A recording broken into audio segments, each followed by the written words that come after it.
خواتین حضرات، work place stress پر طرح طرح کی بیماریاں اور ذہنی صحت کے مسائل، یہ وہ معاملہ تھا جو ہم نے اٹھایا اپنی پچھلی ویڈیو میں، اور آپ کو یاد ہوگا کہ ہم نے مختلف بیماریوں کو آپ سے ذکر کیا کاسٹ سسٹم کو ایک مثال بنا کر۔ آج کی گفتگو میں آپ سے ایک اس سے بھی زیادہ تباہ کن کانسیکوینس کا ذکر کرنے والا ہوں، ان آرگنائزیشنز میں کام کرنے والے لوگوں کے حوالے سے، چاہے وہ اس کاسٹ سسٹم میں کسی بھی کاسٹ کا حصہ ہو، اور وہ ہیں وہ بیماریاں جو آہستہ آہستہ آہستہ روح کو جا لیتی ہیں اور اسے بیمار کرنا شروع کر دیتی ہیں۔ بات چلی تھی جسمانی بیماریوں سے اور ذہن کی بیماریوں سے، لیکن یہ اب اس حصے کو برباد کرنے والی دباؤ کی کیفیت ہے ورک پلیس سٹریس کے نتیجے میں، جو آپ کے اندر آپ کے زندہ ہونے کی دلیل ہے، آپ کی روح۔ تو یہ جو روح ہے، یہ ریپرزینٹ ہو رہی ہوتی ہے آپ کے کیریکٹر میں، آپ کی شخصیت میں، جب آپ زندہ ہیں۔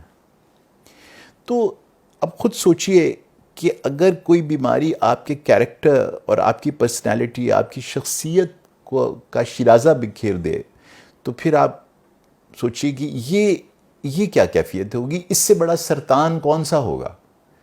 یہ وہ سرطان ہے یا یہ وہ کینسر ہے جو کہ آپ کی روح کا کینسر ہے، اور جسے روح کا کینسر ہو جائے، سرطان تو یوں بھی قابل علاج نہیں ہوا کرتے، لیکن یہ جو پرابلم ہے سول کی، اس کی ٹریجڈی یہ ہے کہ اس کے نقصانات پھر آپ کے ارد گرد ان لوگوں تک پہنچنے لگتے ہیں جو آپ کے پیارے ہوتے ہیں، یعنی جن کے لیے آپ کام کریں، جن کے لیے آپ دن رات ایک کیے ہوئے ہیں، جن کے لیے آپ نے یہ بڑی بڑی فیکٹریاں بنائی تھیں اور آپ نے بڑے بڑے ادارے بنائے تھے اپنے لیے کہ یہ ہماری اگلی کئی نسلیں اب آرام سے بیٹھ کے کھائیں گی، تو آپ نے جس وقت اپنی روح کو بیمار کر لیا ورک پلیس سٹریس کی وجہ سے، تو اب یہ جو روحانی بیماریاں ہیں جن کا میں آپ سے ذکر کرنے والا ہوں، روح کی بیماریاں، یہ متاثر کرنے لگتی ہیں انہی لوگوں کو جن کے لیے آپ یہ سب کام کر رہے ہیں۔ ان روحانی بیماریوں میں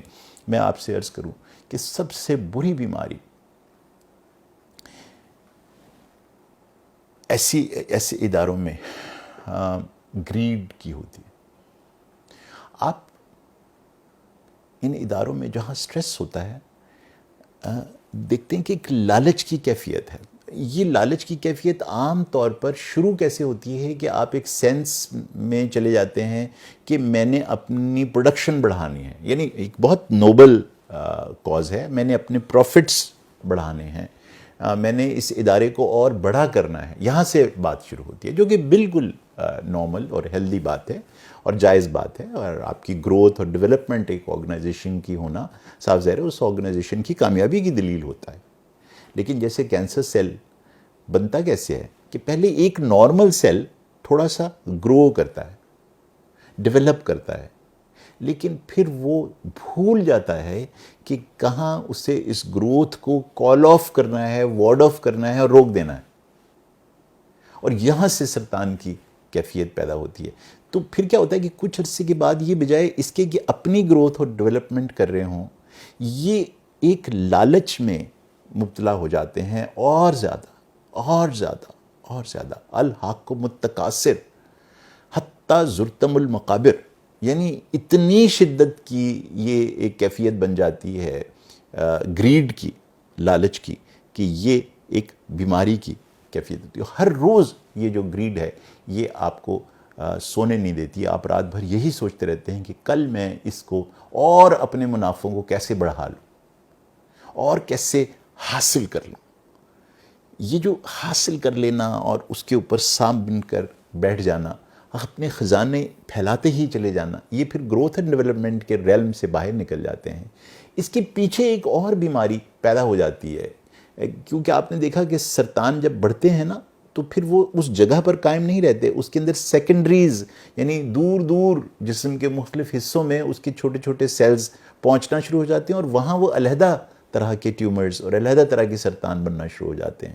تو اس میں سے ایک اور سرطان جنم لیتا ہے اور عام طور پر یہ آپ اگین شروع اس انداز سے ہوتا ہے کہ ایک بہت پازیٹیو کیفیت ہے کہ میں کمپیٹ کر رہا ہوں باقی دنیا سے، باقی اداروں سے جو میرے والا ہی کام کرتا ہے، یعنی کمپٹیشن کی سینس سے سٹارٹ ہوتا ہے. اور پھر جیسے جو گریڈ تھی وہ کیسے شروع ہوئی تھی؟ ڈیولپمنٹ اور گروتھ کے حوالے سے. یہاں کمپٹیشن کے ساتھ یہ پیدا ہوئی ہے، اور کمپٹیشن بڑھ کے جیلسی کی کیفیت اختیار کر لیتا ہے. یعنی پھر آپ اس جیلسی میں، اس حسد میں اپنی پروڈکشن بڑھا رہے ہوتے ہیں کہ میں نمبر 1 ہونا چاہتا ہوں، اور پھر اس نمبر 1 ہونے کی ریس میں آپ کچلنا شروع کر دیتے ہیں ان لوگوں کو جن کا ہاتھ پکڑ کے آپ کو پروگریس کروانے کی ایکچولی صحت مند معاشروں میں ضرورت ہوتی ہے. اس طرح یہ جو جیلسی ہے یہ ایک اور ٹیومر کو جنم دیتی ہے جسے لسٹ کہتے ہیں. اب وہ جو لسٹ ہے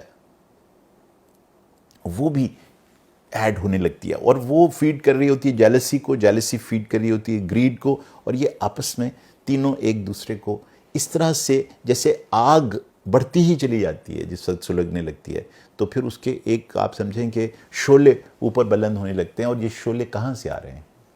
یہ آگ کہاں لگی ہوئی ہے؟ یہ دکھائی تو نہیں دے رہی ہوتی، یہ روح میں لگی ہوتی ہے. صرف اس شخص کو محسوس ہو رہی ہوتی ہے اس کی جلن اور اس کے دھواں جس کے اندر یہ آگ ہے.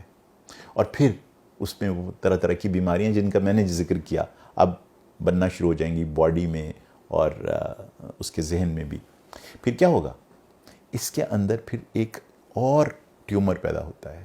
یہ ٹیومر بھی سول کا ٹیومر ہے، اور وہ ہے یہ کیفیت جسے ہم کہتے ہیں پیرانویا. پھر اسے یہ لگنے لگتا ہے کہ ایکچولی وہ لوگ جن سے وہ خود جیلس فیل کر رہا تھا، جن کے لیے وہ لسٹ فل تھا اور ان کی تباہ کرنے کے چکر میں رہتا تھا ہر وقت ان کو تاکہ وہ نمبر 1 بن جائے، اسے لگتا ہے سب اس کے خلاف ہو گئے ہیں.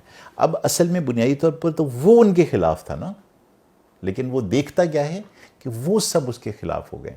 تو اسے ہر وقت ایک پیرانویا رہتا ہے کہ مجھے واچ کیا جا رہا ہے، میرے کاغذ تو نہیں چوری ہو جائیں گے، میری جو کمپیوٹر ہے اس کو کہیں لاک اینڈ کی میں رکھو، کہیں میرا سافٹ ویئر چوری نہ ہو جائے. تو وہ سیکیورٹی کے اوپر بے شمار پیسے خرچ کرنے لگتا ہے. وہ جب اپنے گھر سے نکلتا ہے تو اس کے پیچھے 3 گاڑیاں جن کے اندر لوگ کلاشنکوفس لے کے بیٹھے ہوتے ہیں. تو ہر وقت یہ فکر ہوتی ہے کہ راستے میں کوئی اسے اغوا کر لے گا. یہ جو ایک قطار اندر قطار آپ وہ کالے شیشوں میں بیٹھے ہوئے لوگ اور پیچھے وہ گارڈز دیکھتے ہیں نا ان لوگوں کے، تو پھر آپ کو نظر آئے گا کہ یہ شاید ایک پیرانویا کا شکار ہیں. نتیجتاً ان کے اندر شدید نفرت کے جذبات پیدا ہونے لگتے ہیں ان لوگوں کے لیے جو ان کے امیجنڈ اینیمیز ہیں. اب دیکھیے یہ سول آپ کے ساتھ کیا کھیل رہا ہے، آپ کو کیسے برباد کر رہا ہے. اور پھر آپ کے اندر ایک انٹالرنس پیدا ہوتی ہے، آپ برداشت نہیں کر سکتے. یعنی آپ کی ان سے باقاعدہ ان کمپیٹیٹرز کے ساتھ کوئی لڑائی نہیں ہوئی، یعنی یہ نہیں ہوا کہ کوئی آپ گتھم گتھا ہو گئے ان کے ساتھ گالی گلوچ ہو گئے. دل ہی دل میں آپ ان کی شکل دیکھنے کے لیے تیار نہیں ہیں، آپ ان کی برائیاں کر رہے ہیں اور آپ کو لگ رہا ہے کہ وہ ہر جگہ بیٹھ کے آپ کی برائیاں کر رہے ہیں، اور نتیجتاً ایک سٹیٹ آف پریجڈس میں آپ چلے جاتے ہیں. اور پھر اسی دوران کچھ ایسا ہوتا ہے بعض اوقات کہ آپ کا کوئی نقصان ہو گیا، آپ کا کوئی سٹاک چل گیا، آپ کے کہیں آگ لگ گئی. اب یہ ہو سکتا ہے کہ کسی ایکسیڈنٹ کی وجہ سے لگی ہو. آپ کے دماغ میں سب سے پہلے یہ آئے گا کہ یہ ایک کانسپریسی کے طور پر ایسا ہوا ہے. دیکھا یہ روح کیا کر رہی ہے آپ کے ساتھ. اب آپ کو یہ لگے گا کہ وہ جو آپ کے امیجنڈ اینیمیز جنہیں ہو سکتا ہے پتہ ہی نہ ہو اس سارے واقعے کے بارے میں، وہ ملوث ہیں اس میں، انہوں نے پلاٹ کیا ہے، اور نتیجتاً یہ آپ کے سٹاکس میں آگ لگی ہے اور آپ کا ایک حصہ فیکٹری کا جل گیا ہے. یہ انہوں نے کروایا ہے. اور پھر کیا ہوتا ہے؟ وہ تیش آپ کے اندر پیدا ہوتا ہے جس میں اب یہ آگ کا الاؤ ایک نئی کیفیت پیدا کرتا ہے، اور یہاں وہ سلسلہ شروع ہوتا ہے جو پھر نسلوں تک چلتا ہے، اور اسے کہتے ہیں وینجنس، بدلہ یا ریونج. اب آپ طے کرتے ہیں کہ اچھا میرے ساتھ یہ کیا ہے، اب دیکھو میں کیا کرتا ہوں. اور یوں ایک سلسلہ شروع ہو جاتا ہے جو کہ آپ نے گاڈ فادر فلم میں دیکھا ہوگا، یا اس طرح کی پاکستان میں بھی بے شمار فلمیں بنی ہیں. اور مولا جٹ جو ہے وہ پھر کہتا ہے کہ میں ملک نہیں ماردہ، میں ملکاں دے پتہ نہیں کیا دوتے بھی ماردہ ہیں. سو اس طرح کی گفتگو اور وینجنس کا سلسلہ ان خاندانوں میں شروع ہو جاتا ہے. اور میں نے یہ دیکھا ہے کہ پورے کے پورے خاندان برباد ہوئے. ختم ہو گئے، ریونج. اور جب اس کو پروب کرنے لگتے ہیں، یعنی آپ اس کی تہ در تہ ڈائسیکشن کرنے لگتے ہیں یا اس کی سائیکولوجیکل اٹاپسی کرنے لگتے ہیں، تو آپ کو یہ اندازہ ہوتا ہے کہ یہ بات گروتھ اینڈ ڈیولپمنٹ سے شروع ہوئی تھی. لیکن انفارچونیٹلی وہ گروتھ اینڈ ڈیولپمنٹ کا جو معاملہ تھا وہاں وہ ایک کینسر کی شکل اختیار کر گیا. اور وہ جو روح کا کینسر تھا اس نے جو تباہیاں مچائیں اس کا میں نے ذکر آپ سے کیا. اس کلچر کی آخری بیماری وہ بیماری ہے جو آپ روز مرہ دیکھتے ہیں. ایسے اداروں میں کام کرنے والے لوگ، یعنی ان اداروں میں رہنے والے ویش اور شودر، پھر جینے کے لیے ایک طریقہ اختیار کرتے ہیں جس کو کہتے ہیں سکو فینسی یا چاپلوسی. یہ روحانی بیماریوں میں سے وہ بیماری ہے جو کہ ایکچولی فیول بنتی ہے ان تمام بیماریوں کا جو کہ greed, jealousy, lust, paranoia, intolerance, جن کا میں نے آپ سے ذکر کیا. اس کا جو فیول ہے نا، اس کے اندر وہ چاپلوسی والے لوگ اس کے لیے وہ فیول تیار کر رہے ہوتے ہیں. وہ کبھی بھی ان لوگوں کو یہ پوائنٹ آؤٹ نہیں کرتے کہ آپ غلط کہہ رہے ہیں، آپ غلط سوچ رہے ہیں. ایسا نہیں ہے. وہ پوائنٹ آؤٹ ہی نہیں کرتے کبھی کہ یہ کینسر کی کیفیت کی طرف آپ جا رہے ہیں. اور انفارچونیٹلی یہ جن لوگوں کو بیماری ہو جاتی ہے نا سول کے کینسر کی، وہ اپنے ارد گرد جمع کرنے لگتے ہیں ایسے لوگوں کو جو چاپلوس ہوں اور ہر وقت کہتے رہیں کہ واہ واہ واہ واہ جناب سیٹھ صاحب، کیا بات ہے، کیا آپ نے انویسٹمنٹ کی ہے، کیا آپ نے سبق سکھایا ہے، کیا آپ نے بدلہ لیا ہے، یہی بنتا تھا جو آپ نے کیا ہے. یہ جو چاپلوسی ہے یہ بھی ایک روحانی بیماری ان لوگوں کی ہے جو کہ ان اداروں میں اوپر جا رہے ہوتے ہیں، ترقی کر رہے ہوتے ہیں، اور آہستہ آہستہ آہستہ یہی چاپلوس ایکچولی ڈومینیٹ کرنے لگتے ہیں اس کلچر کو. اور اس طرح یہ ادارے ایک روحانی بیماری کی وجہ سے برباد ہو جاتے ہیں اور ان لوگوں کو بھی جلا کے خاکستر کر دیتے ہیں جو اس کے اندر کام کر رہے ہیں.